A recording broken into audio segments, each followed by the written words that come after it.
Welcome to Perth HD Productions. Our guest is one of WA's longest-serving local government elected members, Mayor Ron Norris from the Town of Mosman Park. Ron was first elected to the city of Subiaco as councillor in 1977. Today, he will be explaining local government amalgamation reforms and the Robson. Could you explain for us what Cullen Barnett is actually proposing with the government, local government amalgamations? Yes. And a little bit about the Robson report for people who are just really tuning in now to the issue or the discussion. Yes. In February 2009, Minister Castrilli announced without warning and without consultation to his cabinet a program of local government reform. And it was presented to us, to all of local government, the whole of Western Australia. And there was a fair degree of opposition, but nevertheless we were required to engage in a process of self-analysis to determine what benefits, if any, could be delivered by a reform agenda. The greatest weakness of what Minister Castrilli started in February 2009 was that neither he nor the government defined what the government was trying to achieve. If the government had nominated a minimum population, a minimum rate income, a minimum land area, anything that told us what they were trying to achieve, then local government, particularly in the metropolitan area, could have engaged seriously in that process.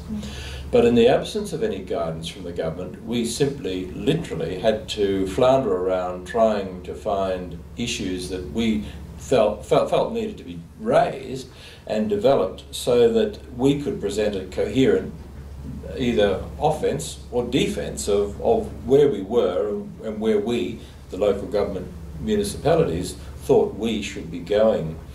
In a forum in May 2009, Minister Castrilli was asked why wouldn't he provide any guidance in relation to those three criteria, population, rate income, size, and Minister Castrilli's response was, "You're all clever people, you can work it out for yourself." So all of the elected members who participated in that forum, and I suspect there were most probably about 150 councillors there, went away with still no clear guidance as to what was going to be achieved or what was intended to be achieved by reform. So the end result of that is that, but for the amalgamation in Geraldton, I think Geraldton is the only shire, and I'm trying to think of the shire next to Geraldton, I can't recall, Greenock I think.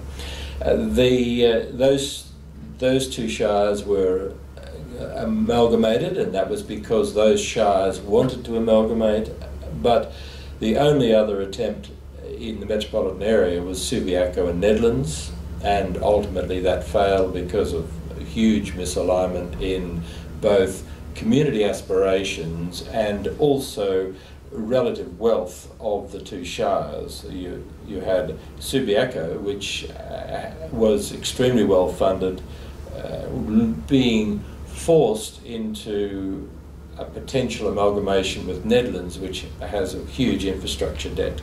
And so the residents of Subiaco felt that that wasn't going to deliver any benefit to them, and so it was opposed at Subiaco, and I think it was supported in Nedlands, but I suspect that's not surprising because anyone that knew the financial status of Nedlands would understand that it was hugely beneficial to amalgamate with another shire with substantial financial assets.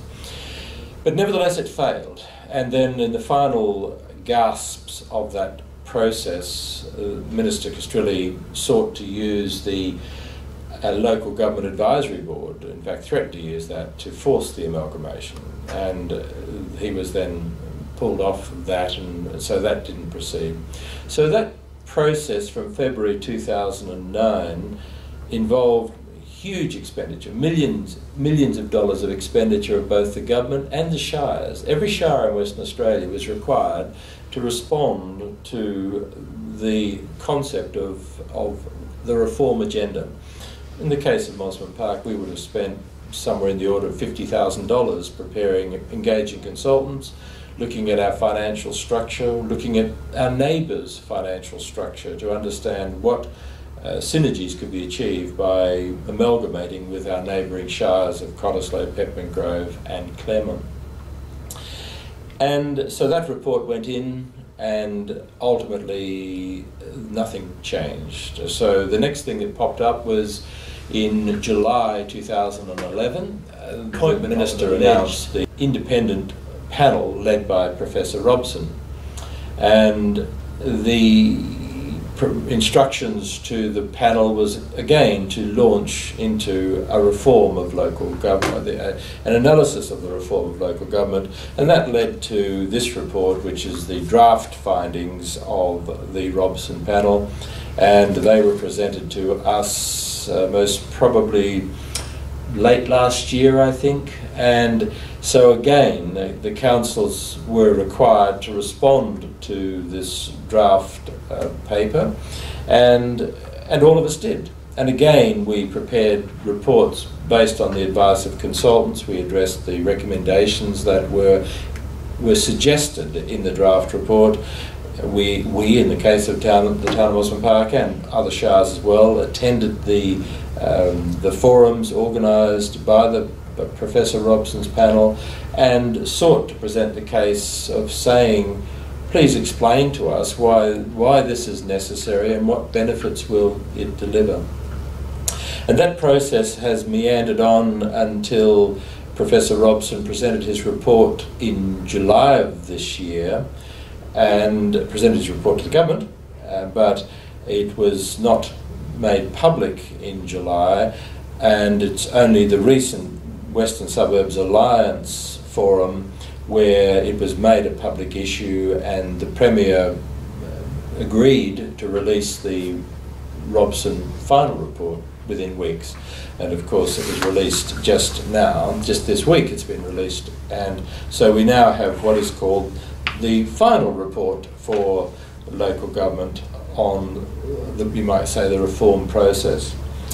So our position now is that we have gone from what was an alleged independent panel concluding the deficiencies that exist in local government in the metropolitan area, and we now have the final report which we have to deal with. If you were to ask me what is the motivation of the Robson panel, not the expressed motivation or objectives of the Robson panel, what is the intention of the Robson panel as far as the government is concerned, I think it's twofold. I think one, it's intended to increase the burden of elected members by substantially increasing the number of electors that they are required to serve in their community, which is effectively stripping local representation out of all of our communities. And the other is to assist the development objectives of government and their friends, I guess I'd best say. One of the comments made in the draft Robson panel, you can find it on page 18 if you want to look, but the comment is made, the 5 or 6 council models provides the opportunity for alignment with the sub-regions identified in Directions 2031, not a problem, which would greatly assist in the implementation of the state government's planning objectives. Now by itself, that most probably would be fine if it was dealing with the Metropolitan Region Scheme, which is the overall planning for the whole of the metropolitan area. But if you then align that with the report, the final report that's now been released, in which Professor Robson identifies in his recommendation report 12, it says the state government give consideration to transferring oversight responsibility for developments at Perth airports, major hospitals and universities to the Metropolitan Redevelopment Authority. And the Metropolitan Redevelopment Authority is the agency which is bringing us Elizabeth Quay. So if you understand the significance of that recommendation, it means that a QE2, Fiona Stanley type expansion, any expansion on a university, is entirely in the hands of the Metropolitan Regional Development Authority, whose specific brief is redevelopment, regardless of what the community may think. So the objective of that recommendation is effectively to strip away the right of any community to object to the manner in which its power or opinion is able to be represented by its council. So that power would be taken away from the council, and the MRA would be entitled to say, henceforth, that area of land looks like this, and there would be no right of refusal. Would you mind explaining who Professor Robson is and why was he selected to head this? Well, answer to that direct question, I have no idea. Professor Robson, of course, is a retired Vice-Chancellor from the University of WA, on record as saying that he found it hugely frustrating as a Vice-Chancellor of a university having to deal with 3 separate shires in relation to any development carried out on the University of WA campus. And so that would not be of great concern, except one of his recommendations identifies that henceforth the Metropolitan Region Authority Redevelopment Authority would be dealing with such projects. So that's somewhat self-serving. But to answer your question, the 3 members of Professor Robson's panel was Professor Robson and Professor Peter Tannock from University in Fremantle. Notre Dame. Notre Dame. So Professor Tannock from the University of Notre Dame, and also Professor Sue Van Leeuwen, and I'm not quite sure of her provenance, but the one thing that you'd find common amongst the 3 of them is that none of them have had any experience serving in local government.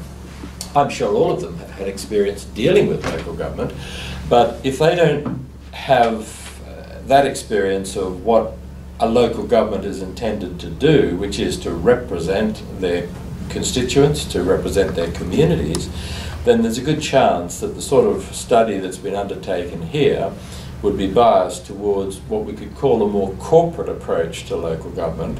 That is, that it's more to do with cost efficiencies rather than community representation. So if Professor Robson, of course, retired as Vice-Chancellor, I think, a year ago from UWA, and so he was available to take on this position. And I have genuine concern that someone who's not had any elected experience in local government would have an understanding of what communities want or expect from their councils. If you don't have that, then it's simplistic to say that councils merely exist for the historical purpose of roads, rubbish and reserves. That's what they historically are identified. Well, of course, local government today is a lot more complicated than that. We're involved in health issues and community development issues and all sorts of activities that are far removed from the traditional areas of roads, rubbish and reserves. Nevertheless, that's what we're involved in, so the sort of people that we employ are engineers and planners and so on, so we're still delivering that. Professor Robson's panel makes comment about a number of people complaining about local governments not providing a good service, but there's no reference as to who the local governments are or under what circumstances the alleged poor service was delivered. It's not abnormal in local government to have someone disaffected about a road closure or an upgrading of a park to say that they didn't get adequate service, and it wasn't that they didn't get adequate service, they just didn't get the outcome that they actually wanted. So to have a comment like that in a draft report like this really illustrates the problem that anyone can cherry pick the comments they wish to make and then use that as a substantiation for the justification for what changes they're recommending. But if you take the much broader community and look at the results of surveys for what the residents want in terms of change, in the case of the western suburbs, I can say the overwhelming majority of residents don't want any change at all. The 4 shires in the western suburbs that we are dealing with, Cottesloe, Mosman Park, Claremont and Peppermint Grove. We are all very well funded shires. We're very successful and very stable shires. And so in some respects there really is no need for any change at all. There is no clamouring out there. I doubt I could round up 10 people in Mosman Park who would think that a change in the existing arrangements were desirable. Even Professor Robson says he can't guarantee any savings from these amalgamations. Minister Castrilli is happy to claim it without any data whatsoever. But the empirical evidence from the experience in Queensland, for example, is that the cost of operating the amalgamated councils there was an increase of somewhere between 10 and 15% in the actual operating costs. So the claim of what the savings are is very specious and frankly without foundation, and the evidence in fact points in the wrong direction, in the opposite direction. But the crazy thing about anyone adopting that as an argument is that you go to Professor Robson, and if Professor Robson himself cannot provide any evidence that there are savings to be had, then frankly that as a justification for the changes that are being proposed falls away completely. If you ask me what this is about, it is in fact to allow wholesale development to occur without any local opposition or any effective local opposition able to be mounted. I was at a social function last night having a rather vigorous discussion with what I would call a rusted-on member of the Liberal Party, and I was saying that it's appalling that if these reforms proceed, then community representation will fall away and will not be able to be achieved. And he said to me, that's the precise reason why we need these bigger councils. It's the only way we're going to get rid of these NIMBYs. Now that's one aspect. Entirely separately to that, I've had 3 separate ministers tell me that this government is pro-development. So you start to form a view that perhaps the real motivation for these reforms is nothing to do with savings, it's nothing to do with restructure or odd boundaries. It's entirely to do with allowing developers to achieve what they want to do. The Property Council, for example, is quoted as being relatively euphoric about the changes that are being proposed, and you'd start to be not surprised, I suspect, to see some alignment of what's being recommended by the Robson panel with what the real motive is for this whole exercise. So I have got no doubt at all that this has the development assessment panels, for example, have their origins in the problems with the Cottesloe beachfront, where the local shire sought to defend its view of the way the beachfront should exist. I'm certain it relates to Cambridge Shire seeking to defend the manner in which the Perry Lakes area was going to be redeveloped. So what starts to emerge from here is that where local opposition has been mounted and taken to great expense, so the Cottesloe, town of Cottesloe has had to mount a legal challenge at its own expense to defend itself against what the minister was allowing to happen and what this government wants to happen. You have the example over in Nedlands, Waratah Avenue, where the minister overturned the council's rejection of an application for an office building. You have the example in Subiaco of buildings that were approved by the minister under the development assessment panels, despite being 180 degrees opposed to what the council wanted to achieve and what the Department of Planning wanted to achieve in its towards 2031 objectives of increasing residential density. So the example in Subiaco was an office building that was applied for. The council rezoned the area, or attempted to rezone the area, with the intention of adding a residential component to the development, and the Minister approved the application without any residential component. So all of us are under pressure to provide additional residential units. For example, in the case of the Town of Mosman Park, we're expected to provide somewhere in the order of 900 additional residential units in the Town of Mosman Park over that period up to 2031. So all of us are under huge pressure to do that, but here is a simple example where, faced with the opportunity of contributing to that, the Minister elected to approve the development as submitted, which was a purely office development with no residential component at all. So that is my view of the intention behind what this material is all about. It's nothing to do with reform. It's entirely to do with stripping away power from the community and councils and delivering an entirely different outcome. Question two was this old tactic of must push it through because it's been on the table for so long. Maybe it's been on the table because it's just not a very good idea. Yes. Well, I mean, it's certainly. The argument that says a long provenance justifies an outcome is again specious, and again I say, where is the clamouring for this to occur? I mean, even the big shires aren't clamouring for it to occur. No one wants this to happen from a shire point of view.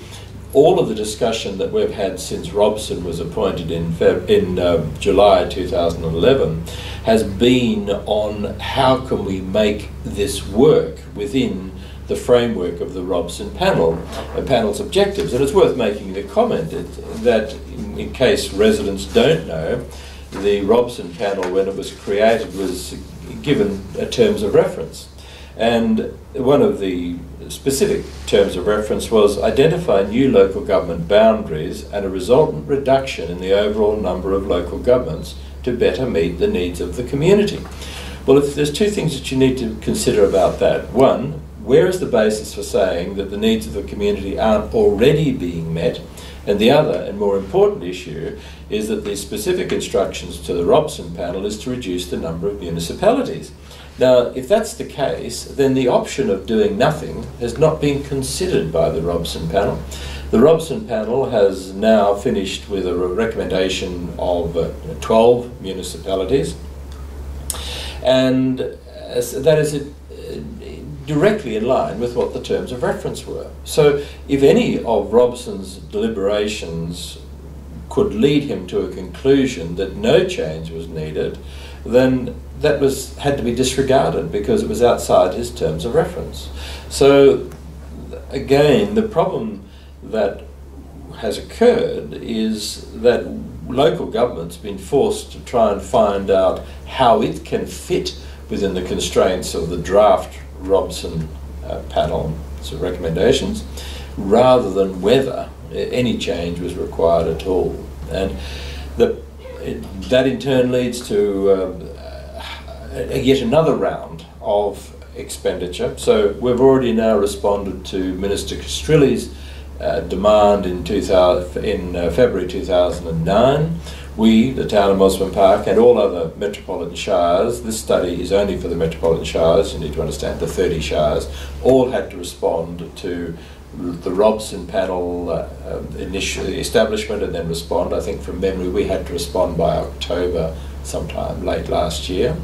So again, experts hired, analysis carried out, response prepared, meetings, presentations took place, and now the latest report has been released, and this is now the final report, and yet again we are being asked to respond to the Robson panel recommendations. So by the time we were to finish this exercise, there would be no change for the Town of Mosman Park. Somewhere close to $150,000, I would think, would have been expended responding to a study when the real danger about that for dealing with this final report for the 30 metropolitan shires is that if after the March election, bearing in mind that these submissions are not going to be considered until April next year and the state election is in March next year, If the state government, if the Liberal government is returned with a majority, then they will simply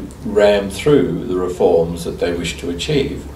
If the Liberal government is not returned with a majority, or even if the government happens to change, then the effort and expenditure that all 30 shires put into submitting proposals or response to the final report will end up in the bin.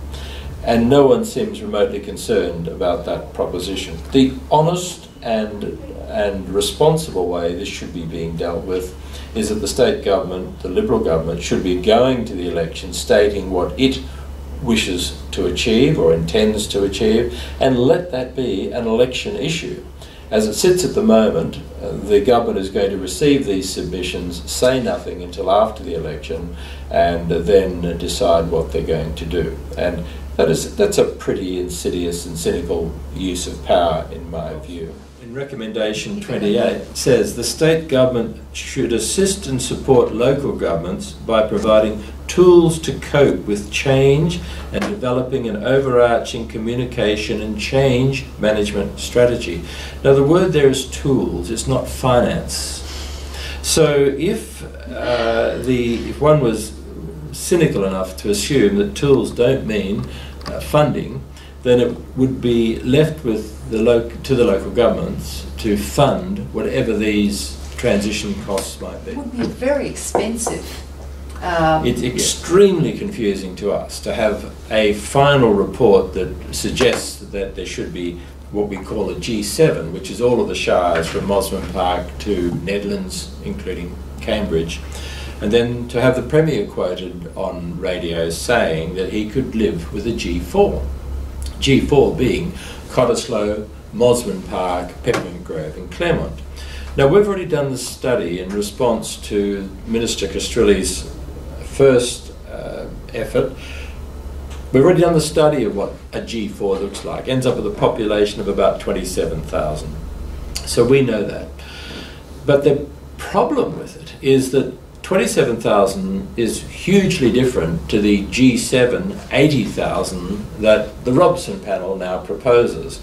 So if you now accept our position of those four councils, how do we find a way forward? Do we advance the G4 proposal in good faith and then we're outside this reform agenda? Or is the threat that we hold our hand up for supporting a G4 only to discover that the government then says, well, you've already agreed to a G4, why don't we all just go for a G7?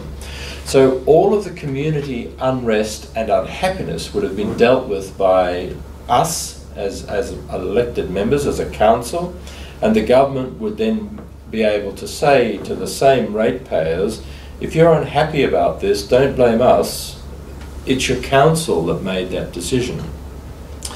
And that's what has been quoted as being what I'm calling the without blood on their hands situation. So they're able to say, put us as councils in the position that if we want to show leadership, we should get on board and just blindly go forth without any understanding as to what the actual costs might be, but leave ourselves fully exposed to the charge from our ratepayers that we failed them, that we didn't defend what they were perfectly happy with, that we didn't defend that and we allowed them to be absorbed in some greater entity that would mean that they were no longer represented. I can give you an example. Tonight, for example, we have our annual volunteers function. We in Mosman Park, we have a very large number of volunteers involved in community care, bush regeneration, the aged person support service, libraries, Friends of the Libraries, for example, of our library. And we have an annual volunteer function. So drawn from our population of about 10,000 people, tonight we will identify the volunteer of the year, the volunteer group of the year, the junior volunteer of the year, the event of the year. Those are things that can be achieved with a population of 10,000. It cannot be achieved with a population of 110,000. You may have an event, but there's no way that you'd have the degree of connectedness that we have in a small community like this. Our motto, the town motto, is between river and sea, but our town objective is community connectedness, and that is how you achieve connectedness, is by having events such as that which allow the residents to feel that they have access to elected members, and that we have events. For example, we have community picnics and concerts, where in this park here we will have most probably 800,000 people will attend a concert next month, which is a family picnic. In March of each year, on one of our ovals, we have a community picnic where all of the community groups have stalls, and we have rides for the children and all sorts of things. But we would have most probably 25–30% of our population, 2,500–3,000 people will come to that event. So that's the level of connectedness that can occur in a small community. Again, it would never happen in a larger community. So if the fundamental purpose of local government is to remain local, and that there is not much hysteria, in fact none, for any loss of services, then there's a very compelling argument for local government to remain exactly as it is, apart from the state government's imperative to be able to proceed with its proposals for redevelopment without any impediment from local government. So we have something such as Elizabeth Quay being thrust on us at the present time. If any of us attempted the level of vandalism, the removal of trees in our community, we would be prosecuted by the Department of Environment. And yet this government's been able to destroy somewhere in the order of, I think, 100 trees in the Elizabeth Quay precinct, and those trees are, I understand, 150 years old. And they were able to destroy them and without any concern whatsoever. They're able to cut Riverside Drive, which has, I understand, about 30,000 vehicles a day travelling east and west in it. Cut Riverside Drive and leave it to local government to find a solution to that. It means that drivers seeking to travel through north of the river will have to use Graham Farmer Tunnel to get to, say, from the Narrows Bridge to the Causeway. Drivers seeking to travel south of the river will have to use Mill Point Road, which will mean that the City of South Perth will have to find ways to fund what needs to be done to allow those number of commuters to travel the same journey that they can do today relatively unimpeded. And then if you extend Elizabeth Quay to see that the objective is to erect a whole quantity of buildings around the precinct which are going to be developed by developers, then you start to understand that the motive may have nothing to do with enhancing the Perth foreshore. It may have a lot to do with providing developers the opportunity to achieve great returns on investment, while simultaneously leaving local government to find solutions to the problems they leave behind them. Has there been any comparative analysis done on the different sized municipalities? You mean like the cost-effective operation of the municipalities? To the best of my knowledge, no. In fact, the simplest way of determining that would be to take a large shire like the city of Stirling and divide it, the cost of operating Stirling, which would run to several $100 million, I would think, I don't know the precise number, but divide that number by the number of ratepayers and see what that indice is, and then carry out a similar study for, say, Mosman Park, where, again, our annual reports will tell you what our cost of operations are. Divide that by the number of ratepayers, and that would be an interesting indice to obtain. And you might want to look at mid-sized shires, say, for example, Subiaco. Subiaco, I think, is around about 18,000 people, something like that. Then you may get some indication for the wholly specious argument that we have at the moment, that somehow or other big is better. if you were to undertake that study, you may well discover that in fact the reverse is true. The idea that there are savings to be had by amalgamations, the theory is that somehow or other we're going to reduce the number of officers. It is absolutely a fallacy. I mean, we've still got the same number. With a larger municipality, you've got the same number of residential development applications and the same amount of engineering that needs to be done, the same amount of health issues. It just means that it's bigger, which means that you need to have more people to do the job. So the idea that somehow or other there are savings to be had by and implicitly that means reducing staff is a fallacy. It's simply wrong. And there is the argument that somehow or other we would save by reducing the number of CEOs. But the effect is going to be that if we end up with larger municipalities, then whoever is the CEO is going to be paid more. And almost certainly the new structure would be put in place where you would have directors of the respective areas of services such as planning, engineering, community development, and each of those would be better paid as well. So the idea that somehow or other, in the case of a G7, we go from 7 CEOs to 1 CEO, and there's savings to be had, there would not be any significant savings at all. So for the minister to say what's driving this, it's savings, is simply untrue. And not only that, it's even more offensive. There is no one has provided any empirical data that that's true, and yet that is being used as the justification for what Robson is delivering to us. So it's something which I guess all of us are capable of having an intelligent discussion about something, but none of us can have a conversation about this sort of information when it's simply based on selected half-truths, innuendos, unattributed comments. How are we supposed to respond to a comment that says some people complained about inadequate services from their shires? Well, what problems? What shires? Why is that significant? And no answer to those questions means that you just must put aside that comment because there's no factual basis. The intent behind local government reform is to strip out the local from local government, to corporatise local government, to create something which plays a token service in the areas of roads, rubbish and reserves and anything else that's on our agenda today, but without regard to how does that get delivered to the ratepayer. One of the things that Robson does say, he favours, I most probably can't find the word, but the city of Swan uses something about in place.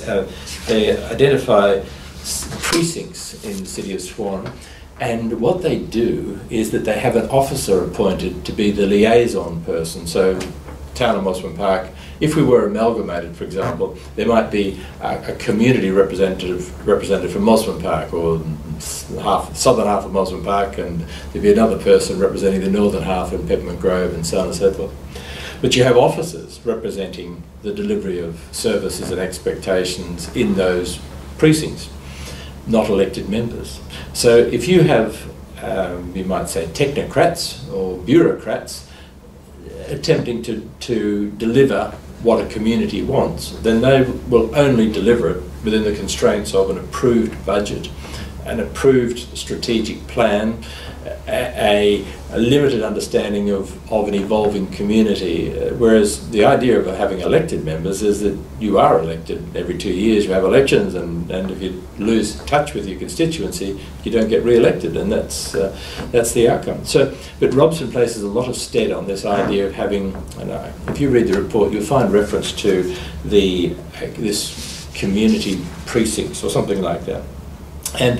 And the problem is, what's the alternative to having officers providing what a councillor does is having a small council. And we can deliver, as we are, for example, in regard to the library and in regard to the Western Metropolitan Regional Council. We can deliver on regional expectations. We can deliver, and we're doing that already, and we're doing that for 20 years. So the idea that somehow we're a small shire and therefore you don't see the big picture is complete rubbish. The only limit to us being able to deliver more on a regional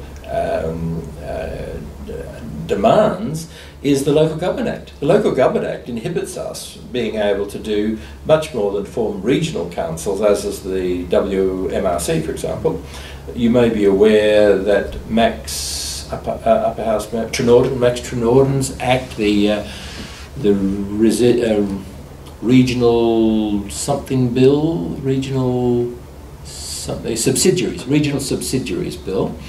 Max has introduced legislation which is intended to enable local government to undertake regional activities, planning, engineering, anything. It wants to set up regional corporations without the stringent requirements that apply to regional councils. See, under the limitation applied to regional councils is applied by the Department of Local Government under the Local Government Act, because while I may be elected to the Town of Mosman Park, none of the residents of Mosman Park elect me to the regional council. I'm appointed by the Town of Mosman Park to that council. So the 5-member councils each appoint someone to be the councillor at the regional council.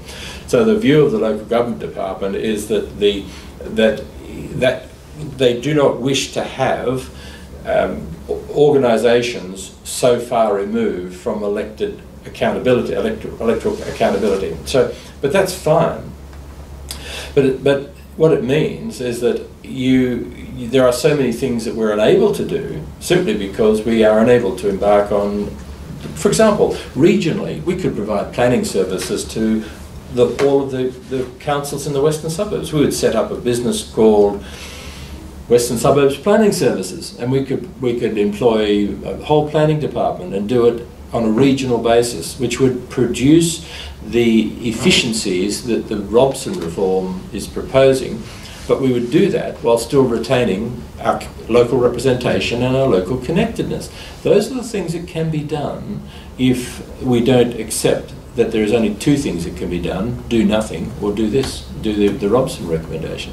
So that's not being contemplated, because you see the whole objective behind the Robson recommendations is to ensure that local representation is stripped. Is this what Kevin Morgan is He refers to regional cooperation or something like that. The 7 councils operate what's called WESROC, Western Regional Organisation of Councils, already operates as an informal alliance. Corporate joint venture. Yes. Vehicle. Yes.